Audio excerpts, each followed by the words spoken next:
All right, once again, bigger weather threats continue to be out to the west of us today. We could see the slight chance of an isolated storm late this afternoon. Otherwise, in between, it's going to be partly cloudy. I think morning sunshine will mix with clouds.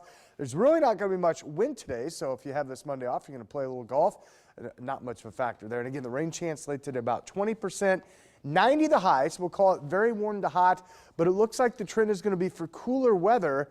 Even tonight, we drop back to 65. Very slight chance for an evening storm. Otherwise, most of tonight will be dry at about 65.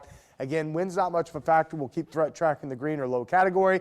And then tomorrow, much cooler, partly cloudy skies, low 80s for highs. Look at that. And then we still have pretty good chance for showers and storms late Tuesday night into Wednesday. That'll hold temperatures in the upper 70s to about 80. And then I think we can handle the numbers this week. Lows in the low to mid 60s the rest of the week. Highs in the low to mid 80s. Isolated storms still possible Thursday and then maybe again Saturday. But it does appear that the chance for widespread severe weather should be a little bit lower. And we can certainly take a break from the heat there. Again, highs much cooler than we've seen really the better part of this month, or at least the last 2 or 3 weeks here. So much better going that way. All right, once again outside this morning, we are starting off dry here at about 4 minutes before 5 o'clock from I-480 in Dodge. Stay with us. Deanna, Matt, I'll have the latest news headlines. Of course, I'll have more on our weather.